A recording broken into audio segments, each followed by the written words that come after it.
The Kia Telluride has been sitting at the top of the three-row SUV segment for years, and the praise keeps coming. But here's what the awards don't tell you. This SUV carries some real drawbacks that could cost you down the road. If you're shopping for a family hauler right now and the Telluride is on your list, pay close attention, because there are 7 reasons why buying one might not be the smartest move you make this year.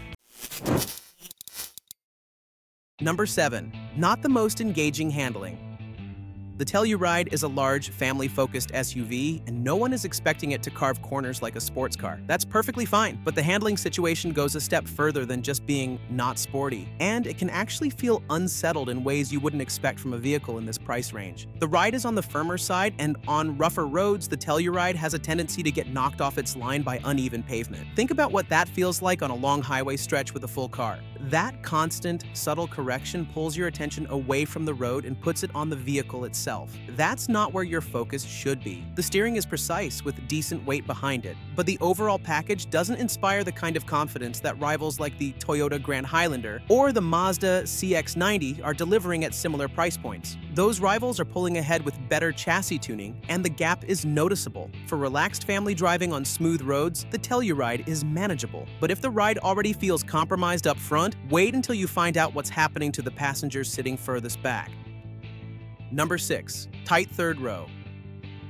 Let's give credit where it's due. The Telluride is genuinely one of the more spacious 3-row SUVs in the class, and the first 2 rows deliver. The second row is wide, the headroom is generous, and the overall cabin feel is far more upscale than most rivals at this price. The third row, though, is a different story. Adults heading back there are going to find themselves in tight quarters. Legroom drops off significantly once you clear that second row, and taller passengers will feel it fast. Here's where it becomes a real problem. Most people buying a 3-row SUV aren't just hauling kids. They're loading up grandparents for holiday trips, driving carpools with teenagers, or fitting adults in the back for longer weekend drives. Asking those passengers to fold themselves into a cramped third row on a 2-hour trip is going to create complaints, and those complaints are going to fall on the driver. The Telluride's overall length comes in at 196.9 inches, competitive for the segment. But the way that space is distributed inside doesn't fully translate into a genuinely adult-friendly third row, and if you think a tight back seat is frustrating, the fuel bill waiting for you at the end of every month is going to be an even harder conversation.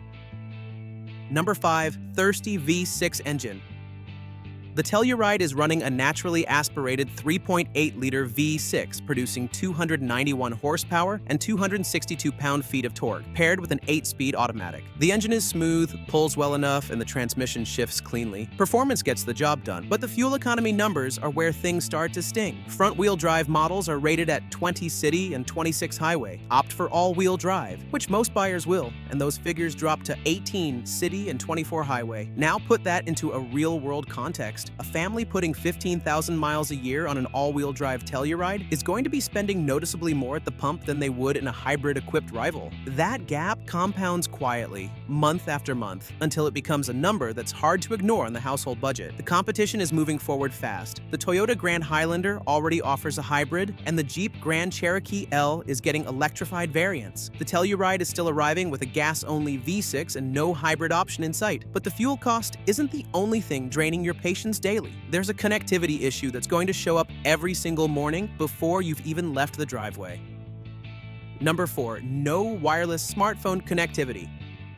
This one lands harder than it should on a vehicle asking close to $40,000 to $55,000. The previous generation Telluride was not offering wireless Apple CarPlay or Android Auto, and for buyers stepping into an older used example, that's a real daily friction point. Picture the routine. You get in, toss your bag on the seat, start the engine, and then you're fishing around for a cable before you can get your navigation or music running. It's a small thing in isolation, but it happens every single time, and over the course of a year, that small daily annoyance adds up into genuine irritation. Wireless charging pads and wireless phone integration are becoming baseline expectations, not luxury features. At this price point, that omission is harder to justify. The infotainment system itself is solid. A 12.3-inch touchscreen with in-dash navigation and onboard Wi-Fi rounds out a capable tech package. But the missing wireless connection chips away at the premium feel this vehicle is clearly trying to project. And that premium feel takes another hit once you start looking for somewhere to put your everyday essentials inside the cabin. Number 3. Lack of small storage compartments.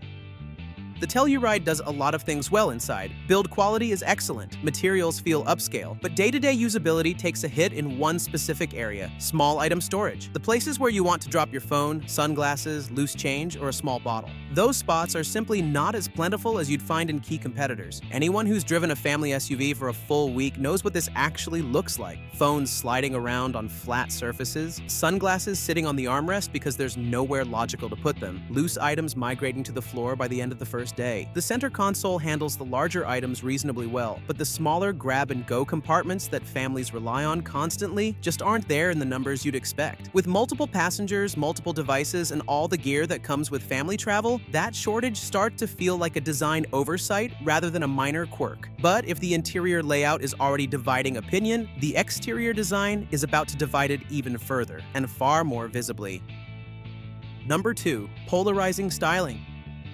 Few vehicles in the segment generate as strong a reaction as the Telluride. Some buyers are immediately drawn to its bold, wide-body look and the assertive presence it carries on the road. Others take one look and walk away. That kind of split reaction isn't ideal for a mainstream family SUV competing at this price point. The exterior design is aggressive and angular, with a wide grille and boxy proportions that aim for a road presence well above the vehicle's class. For buyers who want that look, it's a genuine selling point. For buyers who prefer something cleaner and more understated, something closer to the Honda Pilot or the Toyota Grand Highlander, the Telluride is going to feel like too much. Here's why this matters beyond personal taste. A vehicle you're going to own for 5 to 7 years needs to age well with you. Bold styling tends to feel fresh at purchase and divisive at the 5-year mark when trends have shifted and the design no longer feels current. That's worth sitting with before signing, but it's not even the most pressing concern on this list because the number one reason is something that's supposed to be keeping you safer, yet ends up doing the opposite.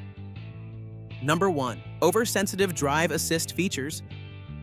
The Telluride is arriving with a comprehensive suite of driver assistance technology fitted as standard across the entire lineup. Forward collision warning, automated emergency braking, lane departure warning, lane keeping assist, blind spot monitoring. All of it comes included regardless of trim level. On paper, that's a serious commitment to safety. In practice, the execution has been uneven. Here's the real problem with a system that triggers too often. After the 3rd or 4th unnecessary alert on a single commute, drivers start tuning it out. That's not a behavioral quirk. It's a predictable human response to repeated false signals. A warning system that fires constantly stops being a safety net and starts being background noise. Multiple owners and reviewers have flagged the same pattern. Lane-keeping interventions on wide, clearly marked roads, collision warnings in ordinary traffic, nudges and chimes that arrive without obvious cause. Rivals like the Toyota Highlander have refined their systems to strike a better balance, stepping in when it genuinely matters rather than as a reflex. The Telluride suite is comprehensive and standard-fitted, but standard and well-calibrated are two very different things, and that gap is worth factoring into any buying decision. What makes the Telluride's situation genuinely interesting is that most of these shortcomings aren't about capability. This is still a well-built, generously equipped SUV that has earned its reputation through real strengths. The problem is that the segment around it has been moving fast, and rivals are now closing the gap on the very things the Telluride has been slow to address: powertrain efficiency, third-row practicality, interior usability, and safety system refinement. A vehicle that isn't keeping pace with its competition is, by definition, falling behind. And at a starting price north of $37,000, with top trims pushing past $55,000, buyers deserve to know exactly what they're trading away before writing that check.